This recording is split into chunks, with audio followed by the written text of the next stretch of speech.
Have you unknowingly been spending most of your mental energy in a future that will never happen and replaying a past that you cannot change? Just like with other things, evolution has given us a gift here of the concept of time. You can see into the future and plan for it, and then you can also look into the past and learn from it. But like many of the other gifts that evolution has given us, it is a double-edged sword. The upside is that you can see into the future, plan for it, plan for winters, save food, think that, geez, that last time the rained this hard for 3 days, the river flooded, maybe we should get away from it.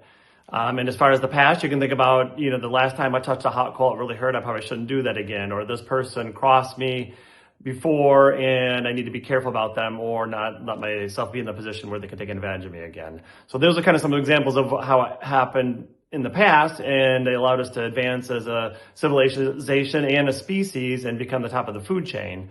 But there's also a downside to this because these things quickly can pivot from a useful tool to a curse. And that looks like this. Instead of simply planning and looking forward for the future becomes worry about what might happen or what might not happen. And if you're anything like me, often the scenarios you come up with never come to fruition. They never really happen. Same thing for the past. Ability to kind of analyze the past and learn from it becomes the curse of rumination. You're continuously replaying conversations you had with your boss or a loved one or a coworker and thinking about how it could have gone better and what you said that was wrong or whatever. And so it's a double-edged sword. And here's the thing, this is designed as a tool that allowed us to advance as a species and do great things. However, it is just that, it is a tool. And just like all these other things, you need to learn to separate yourself from it.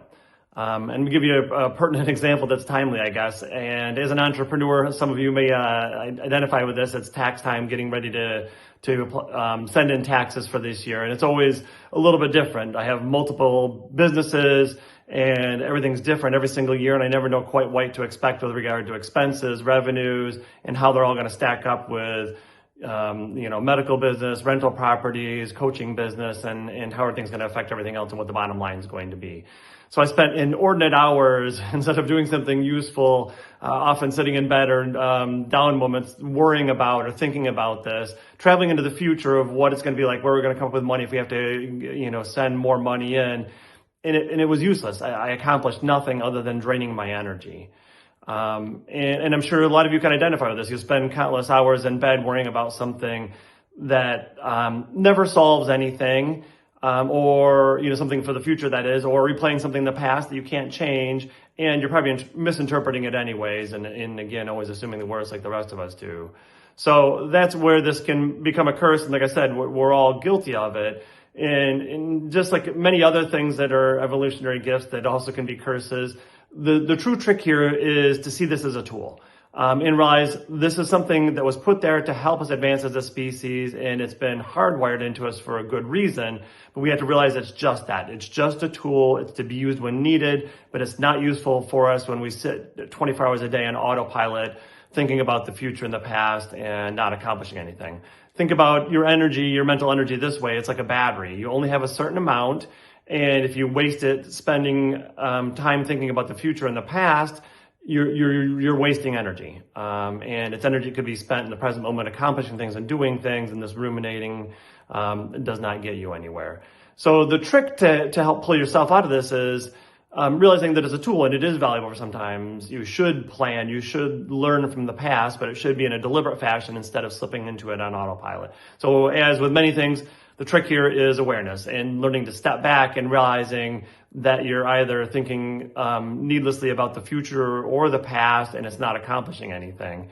And one trick I like to use with one of the things that I'm trying to raise my own awareness about this is that every time I pass through a door at work, because I'm going from exam room to exam room, I remind myself, like, okay, what am I thinking about right now to get myself into that observer role? Because you can't be fused with the worry about the future or rumination about the past if you're being the observer. So you can't fuse with the emotion or the thought and be the observer at the same time. So being in that observer role, stepping yourself back by observing what's going on mentally, saying, oh, geez, I'm thinking about next Tuesday and I'm about to do an exam room or whatever, or I'm worried about this, that, or the other. So just catching yourself, and you can't necessarily sweep away the thoughts. In fact, trying to engage with them and push them away, sometimes it actually empowers them. It's more about staying in that observer role and realizing like, oh, that's interesting. I was thinking about the future or the past. I'm not present for what I'm doing. It's not something effective, and then I'm going to choose to refocus on what I'm doing. And like I said, it's that constant reminding yourself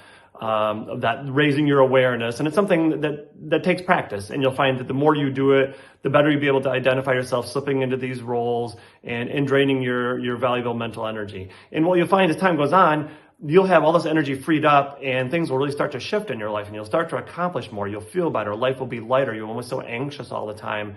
Like I said, doing all this unnecessary time travel. So that's my challenge to you, is to try to practice this. And like I said, pick something that works for you. For me, going through a doorway when I go from one room to another works, because I do that frequently on a daily basis. But there may be something for you, setting an alarm on your phone every 15, 30 minutes, whatever you want to commit to, as a reminder throughout the day to say, okay, just to check into yourself, like, okay, where was I?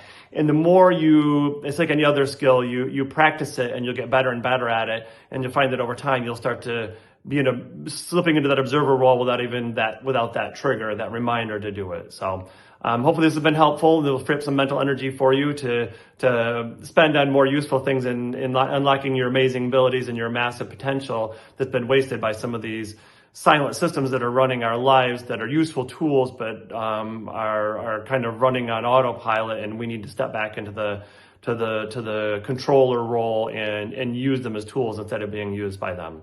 If this changed the way you look at things and you find it interesting and helpful, hit subscribe, as I post videos like this on a regular basis, and hope to see you again soon.